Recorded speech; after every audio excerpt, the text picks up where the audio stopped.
Hello all, welcome to చిన్ని studies. Today special rava dosa. ఇది కర్ణాటక వాళ్ళ స్పెషల్ బ్రేక్ఫాస్ట్ అండి.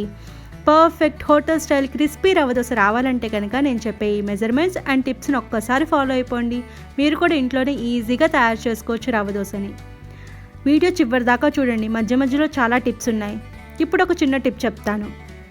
రవ్వ దోశ బాగా రావాలంటే కనుక దాని పిండి ఎక్కువసేపు నానకూడదు. 5 మినిట్స్కి మించి నానిందా రానే రాదు. మనం ఎక్కువ మందికి సర్వ్ చేస్తున్నప్పుడు డ్రై బ్యాటర్ని పక్కన పెట్టుకుని కొద్ది కొద్దిగా కలుపుకుంటూ మాత్రమే వేసుకోవాలి.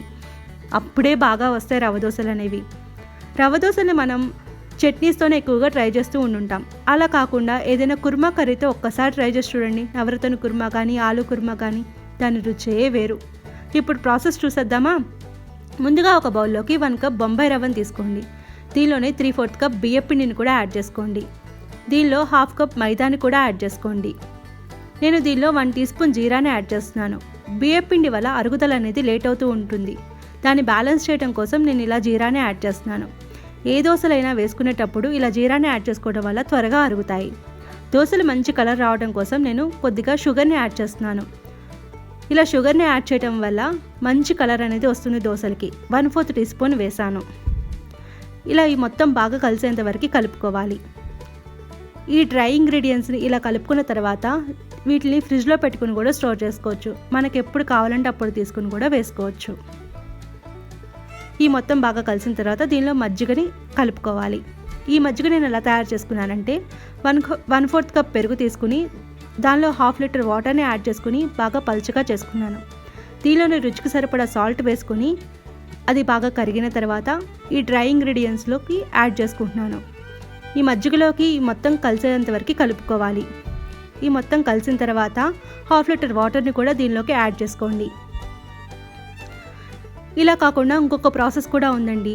మనం పెరుగుని డ్రై ఇంగ్రీడియంట్స్లోకి వేసుకొని 1/4 కప్ పెరుగుని అది బాగా కలిసిన తర్వాత 1 లీటర్ వాటర్ని యాడ్ చేసుకోవచ్చు. అలా కాకుంటే 1/2 లీటర్ మజ్జిగ 1/2 లీటర్ వాటర్ని యాడ్ చేసుకుని ఇలా పలుచగా కలుపుకోవచ్చు. మనం దోశలు వేసుకుంటున్న ప్రతిసారి అడుగు నుంచి కలుపుకుంటూ ఉండాలి. ఈ బ్యాటర్ని పైన అసలే వేసుకోకూడదు. ప్రతిసారి అడుగు నుంచి ఇలా కలుపుకుంటూ వేసుకోవాలి. అప్పుడే దోశలు బాగా వస్తాయి. ఇప్పుడు స్టవ్ వెలిగించుకుని ప్యాన్ పెట్టుకుని అది బాగా వేడిన తర్వాత ఈ వీడియోలో చూపిస్తున్నట్లు ఇలా దోశల్ని పోసుకోవాలి. గెరెట్తో అయితే కనుక 3-4 టైమ్స్ పడుతుంది. అదే టమ్లర్తో కానీ కాఫీ కప్తో కానీ అయితే కనుక ఒకేసారి ఈజీగా ప్యాన్ అంతా స్ప్రెడ్ అవుతుంది. మనకి అంచున్న దోశ ప్యాన్ అయితే కనుక మంచిగా వస్తుంది, లేదంటే కిందంతా కారిపోయి స్టవ్ అంతా ఖరాబ్ అవుతుంది. ఇప్పుడు దీని మీద కొద్దిగా ఆయిల్ వేసుకొని గార్నిషింగ్ చేసుకోవాలి. గార్నిషింగ్ కోసం నేను తురుము పెట్టుకున్నటువంటి క్యారెట్ తురుము, పచ్చి కొబ్బరి తురుము, సన్నగా తరుక్కున్నటువంటి ఉల్లిపాయ ముక్కలు, పచ్చిమిరపకాయ ముక్కలు, అల్లం ముక్కలు తీసుకున్నాను.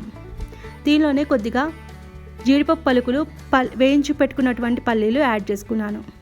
ఇప్పుడు ఈ వీడియోలో చూపిస్తున్నట్లు ఇలా గోల్డెన్ కలర్ అయిన తర్వాత మాత్రమే మనం దోశను అనేది తీసుకోవాల్సి ఉంటుంది. లేదా ముందే తీసేస్తే అది ఉండగా వస్తుంది, టేస్ట్ కూడా బాగోదు. ఇలా బాగా కాలిన తర్వాత మాత్రమే తీసుకోండి.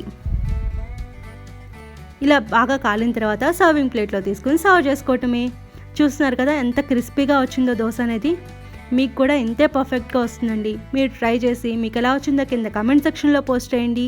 మీకు నచ్చినట్లయితే మీ ఫ్రెండ్స్కి షేర్ చేయండి, లైక్ చేయండి. నా నుంచి వచ్చే న్యూ అప్డేట్స్ కోసం పక్కనే ఉన్న బెల్ ఐకాన్ని క్లిక్ చేయండి. Thank you.